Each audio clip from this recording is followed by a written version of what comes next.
जरा सोचिए, अगर एक पिता क्रोध में आकर अपने ही 7 साल के मासूम बेटे को मौत के हवाले कर दे, तो क्या होगा?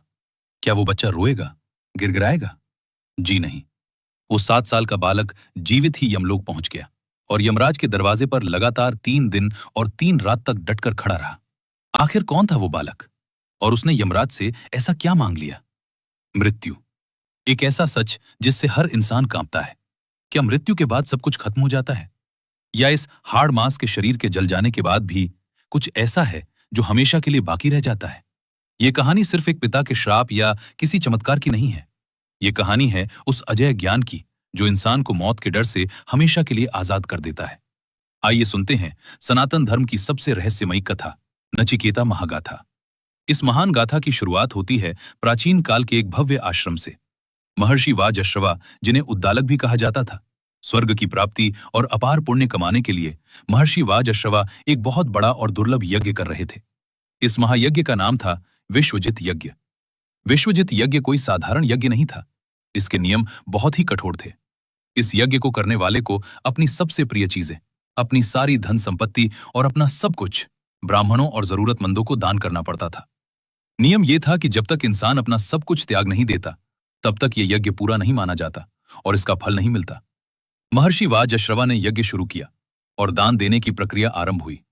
सब कुछ सही चल रहा था, लेकिन तभी इंसान का सबसे बड़ा दुश्मन यानी मोह, लालच महर्षि के मन में जाग उठा। और यहीं से शुरू हुआ वो खेल जिसने एक 7 साल के मासूम बालक को सीधे मृत्यु के द्वार पर लाकर खड़ा कर दिया। महर्षि वाजश्रवा ने विश्वजित यज्ञ में अपना सब कुछ दान करने का संकल्प तो ले लिया था, लेकिन जब सच में अपनी प्रिय चीजें देने की बारी आई तो उनका मोह और लालच जाग गया। महर्षि के पास अपार संपत्ति और हजारों गायें थीं। उस युग में गायों का दान सबसे बड़ा और पवित्र दान माना जाता था, लेकिन महर्षि वाजश्रवा ने अपनी अच्छी, स्वस्थ और दूध देने वाली गायों को छुपा लिया और ब्राह्मणों को दान में वो गायें देने लगे जो अत्यंत बूढ़ी थीं, जिनके दांत गिर चुके थे, जो बीमार थीं और जो अब कभी दूध नहीं दे सकती थीं। ये सब यज्ञ मंडप में बैठा महर्षि का 7 साल का पुत्र देख रहा था। उस बालक का नाम था नचिकेता। उम्र भले ही कम थी, लेकिन नचिकेता के भीतर एक अत्यंत प्रखर और शुद्ध आत्मा बसती थी। उसने देखा कि उसके पिता पुण्य कमाने की बजाय बेकार और बीमार गायों का दान करके घोर पाप के भागीदार बन रहे हैं। नचिकेता जानता था कि ऐसा छल कपट वाला दान उसके पिता को स्वर्ग नहीं, बल्कि सीधे नर्क के गहरे अंधकार में ले जाएगा। अपने पिता को पाप के गड्ढे में गिरता देख नचिकेता से रहा नहीं गया। वो उठा और अपने पिता के पास गया। यज्ञ के बीच में ही उसने अपने पिता से एक ऐसा सवाल पूछा जिसने महर्षि वाजश्रवा को अंदर तक झकझोर दिया। नचिकेता ने बहुत ही विनम्रता से कहा, पिताजी, विश्वजित यज्ञ में तो अपनी सबसे प्रिय चीज दान करनी होती है ना? आपकी संपत्ति और आपकी प्रिय चीज तो मैं भी हूं। तो बताइए, आप मुझे किसे दान में देंगे? महर्षि वाजश्रवा अपने लालच में अंधे हो चुके थे। उन्होंने अपने छोटे से बेटे की बात को अनसुना कर दिया और अपना काम करते रहे। लेकिन नचिकेता कहाँ रुकने वाला था। एक सच्चे पुत्र की तरह पिता को पाप से बचाने के लिए उसने दूसरी बार पूछा, पिताजी, आप मुझे किसे देंगे? महर्षि अब झल्ला गए, लेकिन फिर भी कुछ नहीं बोले। तब नचिकेता ने तीसरी बार फिर वही सवाल दोहराया, पिताजी, आप मुझे किसे दान में देंगे? बार बार यज्ञ में बाधा पड़ते देख महर्षि वाजश्रवा का क्रोध 7वें आसमान पर पहुंच गया। उनका अहंकार जाग उठा और गुस्से में कांपते हुए उन्होंने अपने ही 7 साल के मासूम बेटे को एक ऐसा भयंकर श्राप दे दिया जिसकी गूंज से पूरा आश्रम सन्न रह गया। महर्षि ने चीखते हुए कहा, तू जानना चाहता है ना कि मैं तुझे किसे दूंगा? तो सुन, मैं तुझे मृत्यु को दान देता हूं। जा, मैं तुझे यमराज को सौंपता हूं। यज्ञ की पवित्र अग्नि मानो अचानक कांप उठी। हवाएं थम गईं। एक पिता ने क्रोध में आकर अपने ही जीवित बेटे को मौत के हवाले कर दिया था। अब उस बालक के सामने यमलोक का वो भयानक रास्ता था जहां से आज तक कोई जीवित इंसान लौटकर वापस नहीं आया। क्रोध में कहे गए शब्द जब वापस कानों में गूंजते हैं तो इंसान को अपनी गलती का एहसास होता है। जैसे ही महर्षि वाजश्रवा का क्रोध शांत हुआ तो उन्हें पश्चाताप हुआ। उन्होंने अपने ही हाथों अपने इकलौते और परम ज्ञानी पुत्र को मृत्यु के मुख में धकेल दिया था। लेकिन नचिकेता जरा भी नहीं घबराया। मृत्यु का श्राप सुनकर भी उसके चेहरे पर डर की एक लकीर तक नहीं थी। उसने अपने पिता को गले लगाया और एक ऐसी बात कही जो आज भी उपनिषदों का महावाक्य है। नचिकेता ने बहुत ही शांति से कहा, पिताजी, शोक मत कीजिए। याद कीजिए हमारे पूर्वज कैसे सत्य के मार्ग पर चले थे। ये इंसानी शरीर तो खेत में उगी फसल की तरह है। जो पकता है, कटता है, मिट्टी में मिलता है और फिर से पैदा हो जाता है। इस नश्वर शरीर के लिए आप अपने सत्य को मत तोड़िए। पिता के वचनों को सत्य साबित करने के लिए उस छोटे से बालक ने जीवित ही मृत्युलोक की ओर अपने कदम बढ़ा दिए। एक ऐसा डरावना और अंधकार से भरा रास्ता, जहां जाने के नाम से ही बड़े बड़े शूरवीरों के प्राण सूख जाते हैं, जहां सिर्फ चीखें और सन्नाटा है। लेकिन नचिकेता के कदमों में कोई हिचकिचाहट नहीं थी, क्योंकि उसके भीतर सत्य का प्रकाश था।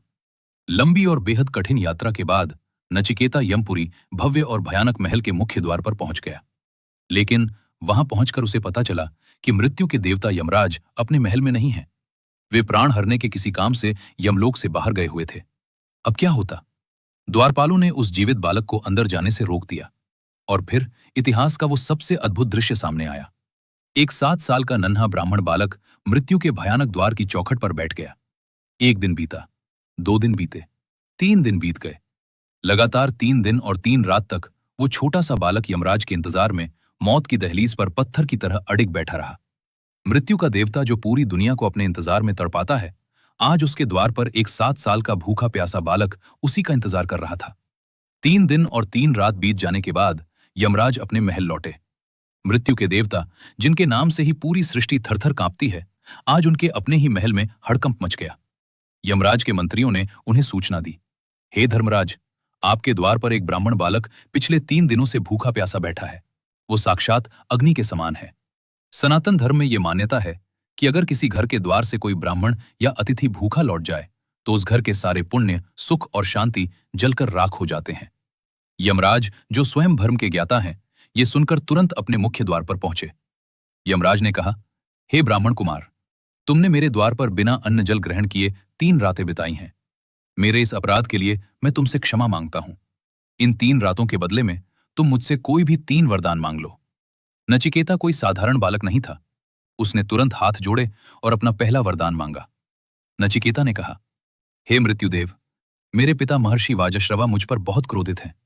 मेरा पहला वरदान यह है कि उनका सारा क्रोध और पछतावा शांत हो जाए, और जब मैं यहां से लौटकर उनके पास जाऊं तो वे मुझे पहचान ले और मुझे प्रेम से गले लगाएं।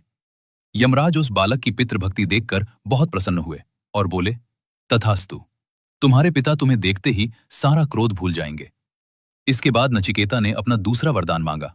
उसने कहा, हे यमराज, मैंने सुना है कि स्वर्ग में न भूख है, न प्यास है, न बुढ़ापा है और न ही मृत्यु का कोई भय। मुझे उस स्वर्ग तक पहुंचाने वाली उस पवित्र अग्निविद्या का ज्ञान दीजिए। यमराज ने तुरंत नचिकेता को उस ब्रह्मांडीय अग्नि के रहस्य समझाए। 7 साल के नचिकेता ने उस गूढ़ ज्ञान को एक ही बार में समझ लिया और ज्यों का त्यों यमराज को सुना दिया। नचिकेता की इस अद्भुत बुद्धि को देखकर यमराज हैरान रह गए। उन्होंने प्रसन्न होकर घोषणा की, हे नचिकेता, आज से इस पवित्र अग्नि को पूरे ब्रह्मांड में तुम्हारे ही नाम से, नचिकेता अग्नि के नाम से जाना जाएगा। 2 वरदान पूरे हो चुके थे। पिता का क्रोध शांत हो गया था और स्वर्ग का ज्ञान मिल गया था। लेकिन अब बारी थी तीसरे और आखिरी वरदान की। वो वरदान जो नचिकेता को अमर करने वाला था। वो वरदान जिसे सुनकर स्वयं मृत्यु के देवता के भी पसीने छूटने वाले थे। यमराज ने मुस्कुराते हुए कहा, हे नचिकेता, मांगो, अपना तीसरा और अंतिम वरदान मांगो। नचिकेता ने यमराज की आंखों में आंखें डाली। उस 7 साल के बालक के चेहरे पर कोई लालच नहीं था। उसने अत्यंत विनम्रता लेकिन दृढ़ता के साथ कहा, हे मृत्यु के देवता, जब इंसान की मृत्यु हो जाती है तो एक बहुत बड़ा संदेह खड़ा होता है। कुछ लोग कहते हैं कि मृत्यु के बाद भी आत्मा जीवित रहती है, और कुछ कहते हैं कि शरीर के जलने के साथ ही सब कुछ खत्म हो जाता है, कुछ भी बाकी नहीं रहता। हे यमराज, मुझे इस आत्मा और मृत्यु का असली रहस्य बताइए। मृत्यु के उस पार क्या है? यही मेरा तीसरा और अंतिम वरदान है। ये सवाल सुनते ही यमलोक में सन्नाटा छा गया। मृत्यु का देवता, जो बड़े बड़े योगियों और ज्ञानियों के प्राण हर लेता है, आज एक 7 साल के बालक का सवाल सुनकर सन्न रह गया। यमराज जानते थे कि ये कोई साधारण ज्ञान नहीं है। उन्होंने नचिकेता को इस सवाल से भटकाने की कोशिश की। यमराज ने कहा, हे बालक, ये विषय बहुत ही गूढ़ है। प्राचीन काल में देवताओं ने भी इस रहस्य को जानने की कोशिश की थी, लेकिन वो भी इसे पूरी तरह समझ नहीं पाए। ये ज्ञान बहुत सूक्ष्म है। तुम मुझसे कोई और वरदान मांग लो, लेकिन मृत्यु का ये रहस्य मत पूछो। लेकिन नचिकेता अपने फैसले पर अटल रहा। उसने कहा, भगवान, जब देवता भी इसे नहीं जान पाए और आप स्वयं कह रहे हैं कि यह ज्ञान दुर्लभ है, तो फिर आपसे बेहतर मुझे ये कौन बता सकता है? मुझे सिर्फ और सिर्फ यही जानना है। अब यमराज ने नचिकेता की परीक्षा लेनी शुरू की। उन्होंने दुनिया का सबसे बड़ा लालच उस 7 साल के बच्चे के सामने रख दिया। यमराज ने कहा, नचिकेता, तुम 100 साल तक जीने वाले पुत्र पौत्र मांग लो। बहुत सारे पशु, हाथी, सोना और घोड़े मांग लो। इस पूरी धरती का राज मांग लो। तुम जितने साल चाहो उतनी लंबी उम्र मांग लो। इतना ही नहीं, जो अप्सराएं देवताओं को भी मुश्किल से मिलती हैं, मैं उन्हें उनके दिव्य रथों और वाद्यों के साथ तुम्हारी सेवा में भेज दूंगा। दुनिया में जो भी दुर्लभ सुख है, तुम सब मांग लो। लेकिन मृत्यु के बाद क्या होता है, ये मत पूछो। यमराज ने ब्रह्मांड का सारा ऐश्वर्य उस 7 साल के बालक के कदमों में रख दिया था। कोई भी बड़ा सा बड़ा तपस्वी इस लालच में पिघल जाता। लेकिन नचिकेता, वो तो किसी और ही मिट्टी का बना था। उसने यमराज के सारे प्रलोभनों को एक पल में ठुकरा दिया और मुस्कुराते हुए कहा, हे धर्मराज, ये सारे सुख कल नष्ट हो जाने वाले हैं। ये इंद्रियों की शक्ति को कम कर देते हैं। और रही बात लंबी उम्र की, तो जब तक आप मृत्यु मौजूद हैं, तब तक किसी भी उम्र का क्या फायदा। आपके ये रथ, ये अप्सराएं, सब आप ही के पास रहने दीजिए। मुझे ये नश्वर धन नहीं चाहिए, जिस मृत्यु के रहस्य को बड़े बड़े ज्ञानी भी नहीं जान पाए। मैं तो उसी महान रहस्य को जानना चाहता हूं। नचिकेता, इसके सिवा और कोई दूसरा वरदान नहीं मांगेगा। जब 7 साल के नचिकेता ने ब्रह्मांड के सारे सुखों और अप्सराओं को ठोकर मार दी, तो मृत्यु के देवता यमराज हार गए। लेकिन इस हार में उन्हें बहुत खुशी थी। यमराज समझ गए थे कि ये बालक कोई साधारण इंसान नहीं, बल्कि परम सत्य को जानने का असली अधिकारी है। यमराज मुस्कुराए और उनके चेहरे पर एक गुरु का प्रेम झलक उठा। उन्होंने नचिकेता से कहा, हे नचिकेता, इस संसार में 2 रास्ते हैं। एक प्रेय, जो अच्छा लगता है, जैसे धन और वासना, और दूसरा श्रेय, जो सच है, जो कल्याणकारी है। तुमने अज्ञान के उस लालच, प्रेय को ठुकराकर सत्य, श्रेय को चुना है। तुम जैसे जिज्ञासु शिष्य देवताओं को भी दुर्लभ है। और फिर यमराज ने मृत्यु के पार का वो सबसे बड़ा रहस्य खोला, जिसे आज हम कठोपनिषद के नाम से जानते हैं।